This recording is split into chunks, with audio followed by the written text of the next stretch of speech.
Bien, nuevamente buenas tardes, chicos. Vamos a comenzar con la clase de literatura. Hoy día vamos a tocar un tema que nos habla acerca de la importancia de la educación. En este caso recordemos que estamos abarcando literatura española. Ya hemos terminado con literatura europea. Por ejemplo, tenemos aquí, dice, las mujeres son lo que se quiere que sean. ¿Qué comprendes por esta frase, Milenka?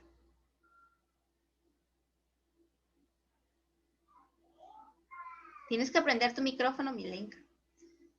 Que las mujeres podemos ser cualquier cosa. Que las mujeres podemos ser cualquier cosa. Sí. A ver, Jefferson, ¿qué comprendes tú en esta frase? Que en esa época las mujeres hacían lo que los hombres le decían. Correcto, bien, en ese tiempo tienes razón, recordemos que en la época antigua, pues, las mujeres eran, por decirlo, dominadas, ¿no? Tenían que hacer lo que querían. Sin embargo, este autor que se llama Leandro Fernández de Moratín, este señor, iba en contra de ello. Él decía que las mujeres tenían que liberarse y que las mujeres eran capaces de hacer lo que ellas quisieran. Por eso es que dice, las mujeres son lo que se quiere que sean, porque en fin de crítica a la sociedad de ese momento, ¿no? Obviamente las mujeres hacían lo que uno quería, como dice quizás Milenka o Jefferson. Querían que se haga eso, pues la mujer, digamos que como mansa palomita lo hacía, ¿no? Pero él no lo hacía en afán de que tiene que ser así, no, sino que lo hacía en afán de crítica, para que las mujeres puedan despertar ya de esa forma de ser tratadas. Ahora, en esta segunda imagen dice, el decir la verdad, francamente, es la prenda más digna de un hombre de bien, Fernández de Moratín. Martín, ¿qué me puedes decir de esta frase de Fernández de Moratín?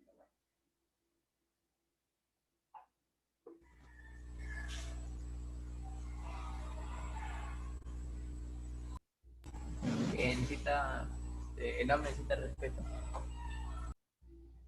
Correcto, sí. Válido tu acotación. Sósimo, ¿qué me puedes decir de esta frase de Fernández de Moratín?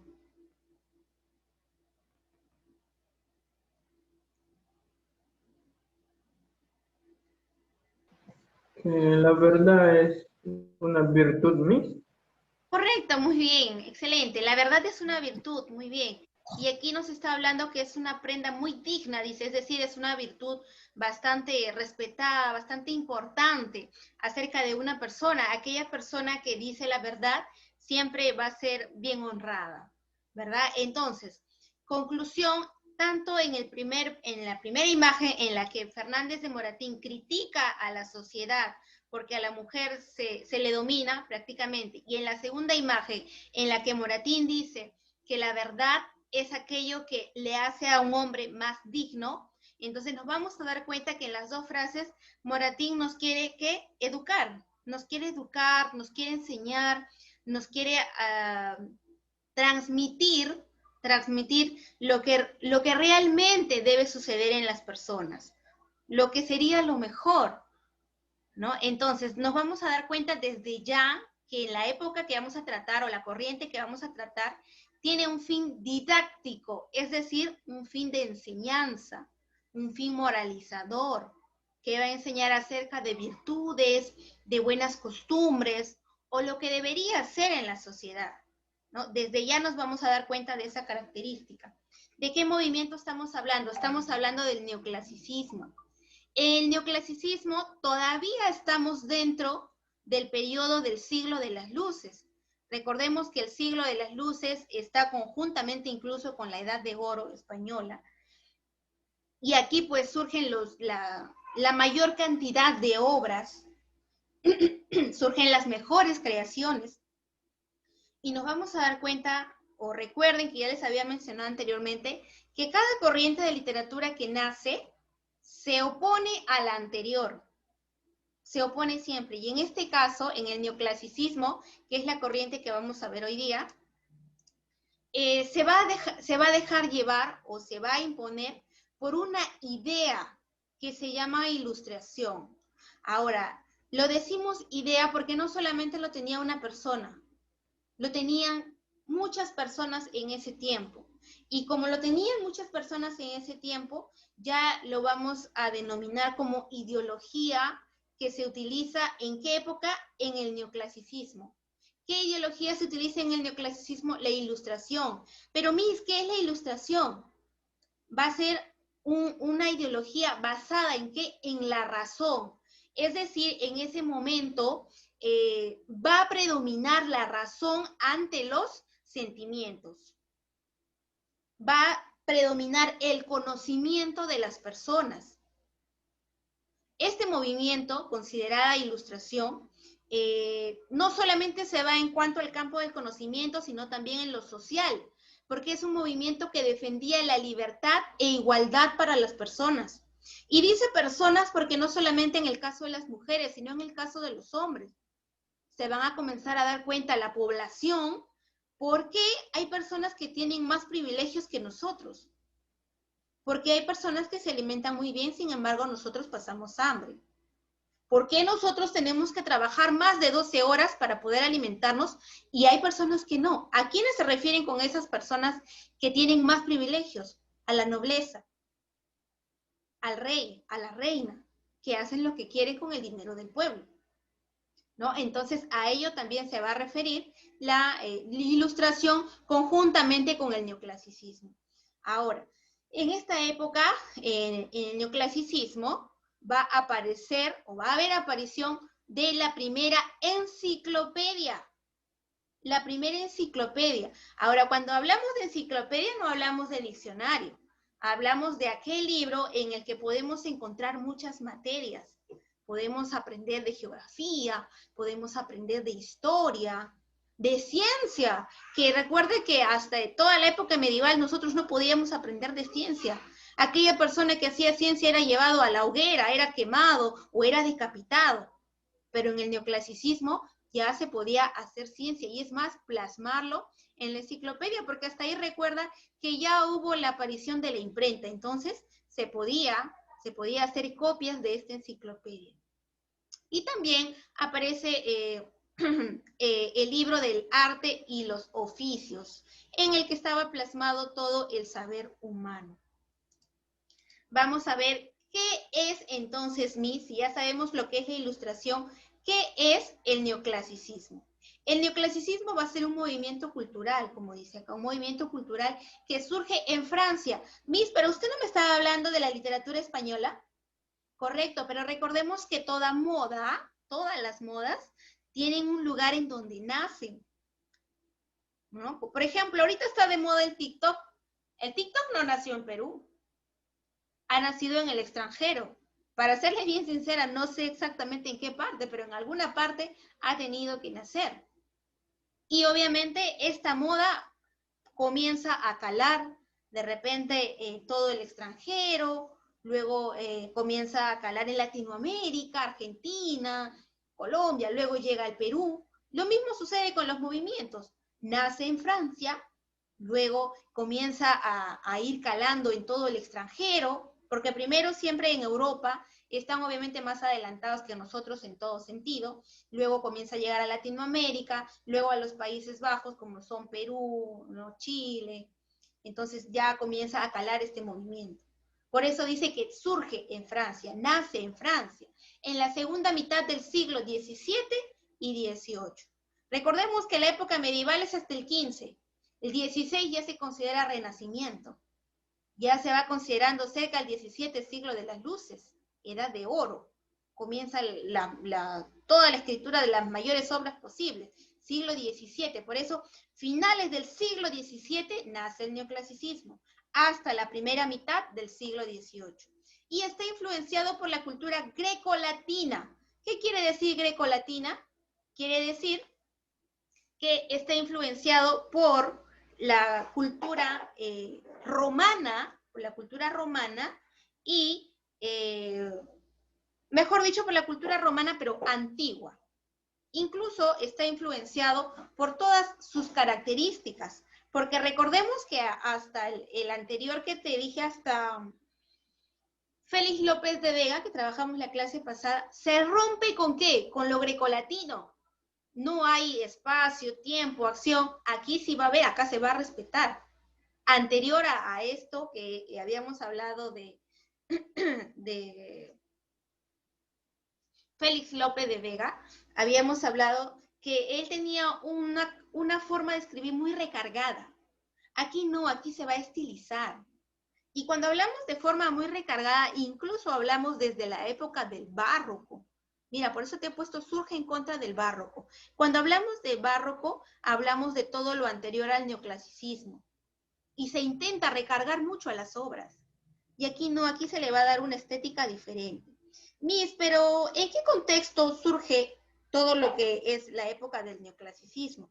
Como te había dicho, en el siglo más o menos, terminando el siglo XVII, todavía había reinado en Francia. Estaba el absolutismo incluso de Luis XIV, el cual ha durado como 50 años. Luis XIV estaba convencido que gobernaba con voluntad divina, es decir, aconsejado por los dioses o por Dios. Fue uno de los grandes monarcas de Francia, es cierto, pero llega un momento en el que tiene que gobernar su hijo, ¿verdad? Como en todas las monarquías.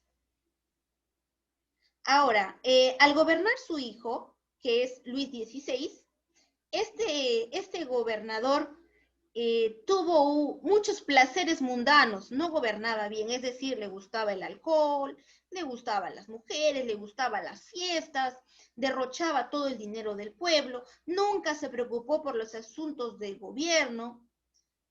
A este señor Luis XVI, incluso se le atribuía la frase, después de mí el diluvio. Es decir, después de que él dejaba de gobernar, iba a venir lo peor en Francia. Y como Francia entró en crisis. A ver, chicos, un momentito.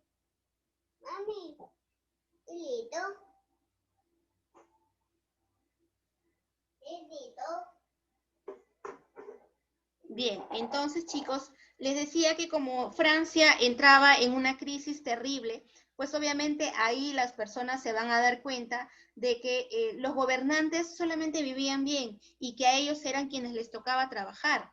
Incluso aquí se van a llevar todas las guerras posibles en el reinado de Luis XVI. Aquí incluso está la Revolución Francesa. Entonces, Europa será consecuencia de toda esta situación. Ese es el contexto, chicos. Ya sabemos el contexto, ya sabemos la definición, sabemos que aquí están las grandes guerras, las grandes revoluciones. Ahora vamos a ver cuáles son las características de este movimiento. Primero tenemos predominio de la razón. ¿Gracias a qué? Gracias a la ilustración. ¿Correcto? Va a predominar la razón ante los sentimientos. Se va a ver aquí actitud crítica. Una actitud reflexiva ante todo lo que sucedía en la sociedad. Vamos a ver el respeto a las normas tradicionales de la literatura clásica. Como ya te dije, se respeta la literatura antigua. La literatura antigua decía que las obras no deben de ser recargadas, se respeta. La literatura antigua decía que cada obra, sobre todo en la dramática, es decir, en cuanto al teatro, debe respetar las 3 unidades aristotélicas o clásicas, que son tiempo, espacio y acción, ¿correcto? Se tiene que respetar. Obviamente esto está yendo en contra a la literatura anterior que habíamos trabajado, que es la literatura de Félix López de Vega, que él sí rompía con todo esto. Vamos a ver que la literatura neoclásica tiene un afán didáctico y moralizador. Como ya te dije, busca enseñar a las personas a través de su obra. ¿Enseñar en qué, Miss? Enseñar en virtudes, enseñar en valores, tratar de hacer despertar las conciencias de cada persona en cuanto a la situación de la mujer, en cuanto al trabajo del varón, pero su fin en realidad es hacer despertar, es enseñar, ¿correcto? Entonces, ¿cuál es la característica principal de la literatura neoclásica? Su afán didáctico y moralizador. ¿Por qué? Porque su fin o su objetivo es enseñar. enseñar a las personas. Aquí va a sobresalir el teatro a través de la comedia, ¿correcto? Se desarrolla también la fábula. Recordemos que la fábula siempre ha tenido un afán de enseñanza. ¿Por qué me hizo un afán de enseñanza? Porque busca enseñar a través de sus fábulas. Por ejemplo, tienen una moraleja, ¿no? La de la hormiga, la fábula de la hormiga y la cigarra. Busca enseñar que es importante el trabajo. El trabajo nos lleva al éxito, que es importante guardar pan para mayo, como dice. Tenemos la fábula del león y el ratón, en el que dice que el amigo, por más pequeñito o insignificante que lo veamos, siempre nos puede ayudar en cualquier momento. ¿Cuáles son los representantes? Tenemos a Leandro Fernández de Moratín como máximo representante.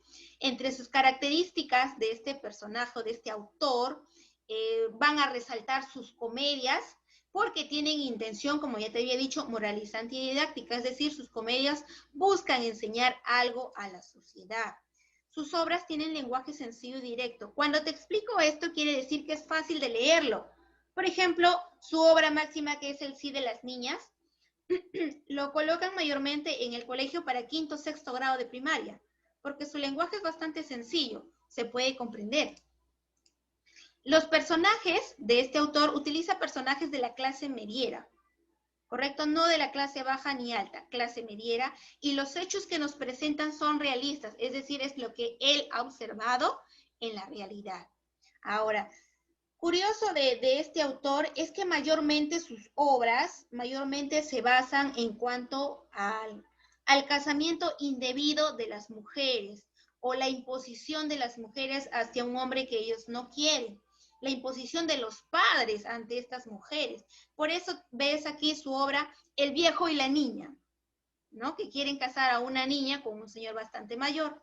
El varón tiene una temática muy parecida y La mojigata totalmente parecido, ahí coinciden. Y estas tres obras van a coincidir con su obra El sí de las niñas, que tiene género dramático porque está hecho para ser representado en el teatro. De especie tiene comedia. ¿Por qué comedia, Miss? Porque tiene varias escenas que son graciosas. Ahora, como están respetando aquí la literatura grecolatina, no se puede combinar la comedia con la tragedia. Es decir, o es comedia o es tragedia, pero no lo podemos combinar, ¿correcto? Se divide en 3 actos esta obra, tiene un lenguaje sencillo, está escrito en prosa. Aquí también va lo siguiente. Como se respeta lo clásico, no se puede combinar la prosa y el verso. Es decir, en su obra no vas a encontrar, el género narrativo, está narrando, y en el medio un poema, como lo encontrábamos, ¿te acuerdas? En La vida es sueño, que yo te mencionaba, tiene un monólogo, y ahí lo dice en forma de poema. ¿Qué es la vida? Un frenesí. ¿Qué es la vida? Una ilusión. Aquí no. Aquí todo es prosa o todo es verso. No lo podemos combinar porque esto recarga bastante la obra, dice el neoclasicismo. ¿Correcto? Luego vamos a ver que respeta las unidades aristotélicas, también llamadas unidades clásicas. ¿Cuáles son? Ya te había mencionado en la clase pasada. Tiempo, espacio y acción. Incluso te vino en tu práctica, ¿verdad? La obra tiene que tener un tiempo, debe estar en un solo espacio y debe respetar la acción. Esta obra presenta situaciones cómicas, por eso es que tiene especie comedia, y tiene algunas costumbres de la época, representa algunas costumbres de ese momento. Esta obra posee un final feliz. Tema principal, critica la imposición de los padres sobre la decisión de los hijos, que esto era muy recurrente en esta época. Los padres gobernaban ante los hijos y obviamente los padres tenían que seguir. Si el padre te decía, ¿sabes qué? Maricielo, tú tienes 14, 15 años, pero te vas a casar con este señor que tiene 58, tú tienes que hacerlo porque tus padres te lo dicen. Ellos te lo imponen y tú debes realizarlo. ¿Te imaginas casarte con un señor de 58? Claro que hoy en día le dicen, ¿cómo le dicen? El sugar daddy, ¿no? Que te puede dar todos tus gustos y todo, pero obviamente en ese tiempo no lo veían de esa forma, ¿no, chicos? Además que obviamente un señor de 58 ya es algo imposible, ¿no? Pero esto lo vamos a ver en su obra que se llama El sí de las niñas. Y en esta obra se representa hechos reales, como te digo. En ese tiempo, si te decían que te cases, te casabas. Si te decían, Milenka, tú tienes 5 o 6 años, ya, tienes que irte al convento, tenías que irte al convento. Y crecer en un convento encerrada hasta tus 15 años, que ya podían hacerte tu fiestita de 15 años. Y ojo, que la fiesta de 15 años en ese momento no era para bailar ahí Bad Bunny a lo máximo, bailar todas las músicas que están de moda con tus amigos, ponerte el mejor vestido, tus zapatos, el chambelán. ¿Quién va a ser el chambelán? Si el enamorado o un marinero o lo contratamos. No, en ese tiempo no era así el 15 años. El 15 años se hacía para que los padres presenten en sociedad a su hija ya señorita. A ver que venga el mejor postor, pues, ¿no? ¿Quién se quiere casar con su hija? Entonces ahí los padres escogían si iba a ser el que es mejor visto por la sociedad, si el que tiene más dinero. Venían los pretendientes, pero los pretendientes no eran pues tus amiguitos también de tu edad, 15, 16 años, sino eran los señores de 40 años, 45, 50, 55, 60. Increíble, pero cierto, ¿no? Y hoy en día se mantiene la tradición de los 15 años, pues, ¿no? Obviamente ya ha cambiado bastante, ya, por último, en mis tiempos salíamos con los bonitos zapatos tacones, con tacos, ¿no? Así bien finitos. Hoy en día me parece que ya salen con zapatillas, ¿no? Ya ha cambiado bastante este estilo de verse los 15 años. Hasta las amigas ya vienen con las zapatillas. En ese tiempo, en mis 15 años, yo le pedí por favor a mis amigas, chicas, por favor, vienen bien cambiaditas, con sus taquitos, con sus blusitas, o un vestidito por ahí, ¿no? Ya hoy en día ya vienen con zapatillas las chicas, ya. Bueno, chicos, son costumbres que van cambiando poco a poco y a pasar del tiempo. Y bien, nos vamos a centrar en la obra, que va a ser un pequeño extracto de la obra antes que se nos acabe el tiempo. Tenemos, a ver un ratito, aquí la imagen, ¿no? La imagen de un señor bastante mayor, de una jovencita y de una señora bastante seria, ¿no? Esta señora pues quiere que su hija se case. ¿Qué pasaba? Pasaba que la jovencita que ves aquí se llama Francisca. Y ella tiene 16 añitos, ¿no? Te puedes identificar con ella, de repente Maricielo, Milenka y Andelfer ya cumplieron sus 16 añitos, ¿no? Ella ha sido sacada de un convento, del convento de Guadalajara, ha sido recluida en ese convento por su madre. Ella solamente iba a salir el día en el que se tenga que casar con don Diego, que es este señor ya bastante avanzado de edad, un ancianito respetable de Madrid, que cumplía 59 años de edad. La jovencita, ella se ha enamorado a escondidas de un apuesto militar llamado Carlos, que se ha hecho pasar por un tal Félix de Toledo. ¿Para qué? Para poder frecuentar a la jovencita, a Francisca.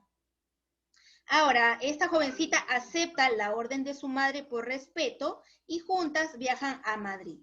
Tras el viaje se van a hospedar en un lugarcito, en una posada de Alcalá de Henares, y allí comienza el drama, ¿no? Las mujeres se concentran con don Diego, que es el señor avanzado de edad, y van a hablar para concretar la boda. Sin saberlo, también llega a la posada Carlos, es decir, el enamoradito de Francisca. Obviamente, casi de su edad, ¿no? Ahora, Carlos también tiene un siervo, es decir, alguien que le sirve, ¿no? Alguien que le ayuda. Ahora, el joven capitán ha recibido una carta de doña Francisca. La madre, ante la tristeza y reserva de Paquita, piensa que la causa es el deseo de la niña por ser monja. Es decir, en la carta les decía que esta pequeña niña no quería casarse con don Diego. Y la madre piensa que ella no quiere casarse porque ella ha decidido ser monja. Lo que no sabe es que su hija está planeando ahí enamoramientos con otro chico, ¿no? Y a pesar de que la madre piensa de que su hija quiere ser monja, la mamá dice esto no puede ser posible y ella apura el compromiso. Don Diego es un hombre que es muy mesurado, es muy tranquilo, en todo momento le pide sinceridad a la pequeña, a la niña, pero ella no sabe cómo responder porque tiene miedo que su mamá se asuste, se disguste con ella, se moleste, y está dispuesta al matrimonio si es que no hay más remedio. Luego los jóvenes amantes, Francisca y Carlos, se entrevistan por medio de una criada que se llama Rita. Después de que don Carlos y don Diego llegan a entrevistarse, ¿qué resulta? Resulta que don Carlos, que es el enamoradito de la niña, era el sobrino de don Diego. Y le confiesa que él se ha enamorado de una chica, pero esta chica la están obligando a casarse con un mayor.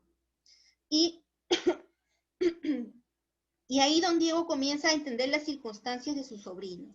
Después ellos, o mejor dicho, don Diego, llega a darse cuenta de que la mujercita o la señorita de la que tanto le hablaba a su sobrino era Francisca, y él se iba a casar con Francisca. Ahora, hasta ese momento ya el romance de los jóvenes se ha descubierto por don Diego, quien decide sacrificar su amor. Y es más, él está avergonzado por todo lo que él quería hacer, quería casar a una señorita que no estaba enamorado de él. Él avala la unión de su sobrino con la joven y doña Irene, que es la mamá, termina aceptando también el matrimonio, ¿no? Entonces aquí Leandro Fernández de Moratín nos quiere dar a entender de que para su tiempo, de que cuando una señorita no quiere casarse con nosotros o en ese caso con los señores adultos que solían casarse con las señoritas, deben de dejarlo, ¿no? Deben dejar de que estas chicas vivan su amor con las personas que ellas quieren, con las personas con las que ellas se sientan felices. Y deben respetar la decisión de cada una de las mujeres, porque por más que sea mujer o sea menor de edad, los padres también deben de respetar los sentimientos de cada uno de los hijos, ¿verdad? Entonces, esto es lo que nos quiere enseñar Leandro Fernández de Moratín, y sus obras son con una temática muy parecida, ya que en este tiempo era muy, muy frecuente ver esto. Incluso las mujeres vivían muy infelices al lado de hombres que ellas no querían, todo porque los padres se lo imponían, ¿no? Bien, chicos, ¿alguna duda hasta el momento? ¿Ninguna?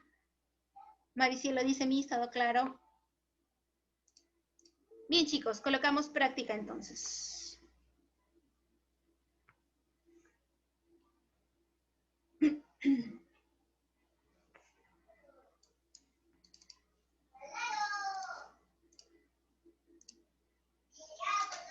Colocamos práctica y vamos a resolver la pregunta 1. A ver un ratito.